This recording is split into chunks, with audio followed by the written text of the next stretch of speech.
আজকের ভিডিওটার intro already সাজাই ফেলাইছিলাম, বাট শাওমির লঞ্চিং ইভেন্ট দেখে ভিডিওর ইন্ট্রোটা পরিবর্তন করতে হয়েছে। আসসালামু আলাইকুম, কেমন আছেন সবাই? অ্যাপেলের লঞ্চিং ইভেন্ট সবসময় সবাই বলে সেরা হয়, তার প্রমাণ আজকে আপনাদের একটা দেবো। সো আজকে 26 তারিখ শাওমি তাদের নোট 14 গ্লোবাল মার্কেটে লঞ্চ করার কথা ছিল, কিন্তু এইখানে তারা লঞ্চিং ইভেন্টটা কীরকম করছে, ইভেন্ট শুরু হয়েছে আপনার 6টা থেকে 7টা 1 ঘন্টা তারা লাইভ করছে। ইভেন্টের শুরুটা করছিল তারা রেডমি 14T, এইটা রেডমি 14T আপনার ফ্ল্যাগশিপ সিরিজের, অ্যান্ড এইটা নিয়ে মোটামুটি আপনার আধা ঘন্টা বকবক করছে একটা ফোন নিয়ে। এরপরের আধা ঘন্টায় করছে কি আপনার TWS এয়ার ড্রপস, দেন ফ্লিপ লঞ্চ করছে একটা, আর ওই এক্সেসরিজ নিয়ে আধা ঘন্টা দিল সময় নষ্ট করে।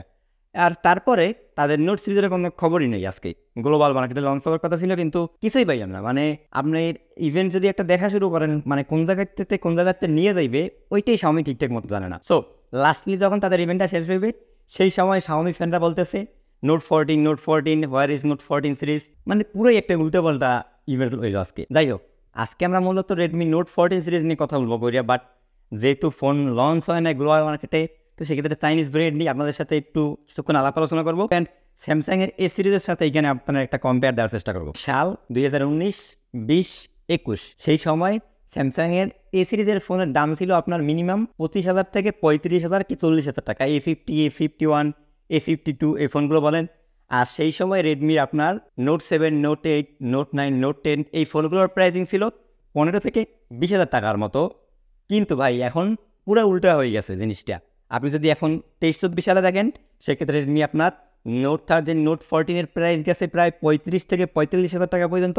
সেখানে স্যামসাংয়ের এ সিরিজের ফোন A55, A54 এই ফোনগুলোর প্রাইস আপনার 35,000 টাকার ভিতরেই পাওয়া যায়, এমনকি 30,000এও আছে A35তে। সো এইখানে ব্র্যান্ড ভ্যালুর দিক থেকে যেখানে স্যামসাং এগিয়ে, এরপরে আপনার তাদের প্রাইসটাও কম পাওয়া যাইতেছে। সো এই দামে কিন্তু এখন স্যামসাংয়ের ফোনগুলো কিন্তু স্পেশালি বাংলাদেশের মার্কেটে বেশ চাহিদা সম্পূর্ণ। সো যাই হোক, আপনাদের যদি সংক্ষেপে রেডমি নোট 14 প্রোটা যদি একটু স্পেক্সটা আপনাদেরকে বলে দিই, ফোনটা লঞ্চ হয়েছে চাইনিজ মার্কেটে। হার্ডওয়্যার সেকশন থাকছে আপনার মিডিয়াটেক ডায়মেনসিটি 730 আলট্রা, ডিসপ্লে সেকশনে পাচ্ছেন আপনারা 6.67 ইঞ্চির 1.5K 120 Hz ওলেড কার ডিসপ্লে। ক্যামেরাতে পাচ্ছেন আপনারা 50 মেগাপিক্সেলের মেইন সেন্সর সোনি LYC60, দেন 8 মেগাপিক্সেলের আলট্রা সেন্সর, 2 মেগাপিক্সেলের দুধবাত ম্যাক্রো সেন্সর। এবং রেডমি নোট 14 প্রো এর প্রাইসে আপনার ধরা হয়েছে 8GB 128GB বেস ভেরিয়েন্টের $200। সো প্রাইসিংটা যদি আপনি দেখেন, সেক্ষেত্রে আপনার ইউএস মার্কেটে যেহেতু বেস ভেরিয়েন্ট $200 লঞ্চ হয়েছে, ঠিক আছে, বাট $200 বাংলাদেশে কনভার্ট করলে তারা আপনার 25,000 টাকা বা 23,000 টাকা।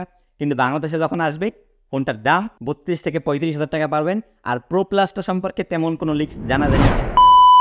ভাইরে ভাই, ভিডিও করা শেষ, আর এর ভিতরে আপনার GSM-এর একটু আপডেট পাইলাম Redmi Note 14 Pro Plus Chinese ভেরিয়েন্টে নিয়ে। কিন্তু এই ফোনটার আপনার বেস ভেরিয়েন্ট 8GB 128GBতে এই PDDR4X RAM and UFS 2.2 storage ধরা ইউএস, অ্যান্ড ইউএস মার্কেটে ফোনটার প্রাইস ধরা হয়েছে $270। বাংলাদেশে আসলে মিনিমাম এটার দাম হবে আপনার 40,000 টাকার উপরে। এই আমার কথাটা ধরে রাখেন। আর এটা পরবর্তী ভেরিয়েন্ট 16GB 256GB ভেরিয়েন্টে ওই UFS 1 অ্যান্ড DDR5X RAM দিয়েছে। সম্ভবত 4 বছর আপডেট দিতে পারে, 4 বছর দেবে না, 3 বছর দিতে পারে আর কি। তাহলে আর কি, আজকের ভিডিওটা আমরা মোটামুটি এখানে শেষ করতেছি। খুব শীঘ্রই আবার আপনাদের সাথে নতুন কোনো ভিডিও নিয়ে দেখা হবে। সেই পর্যন্ত ভালো থাকবেন, সুস্থ থাকবেন। আসসালামু আলাইকুম।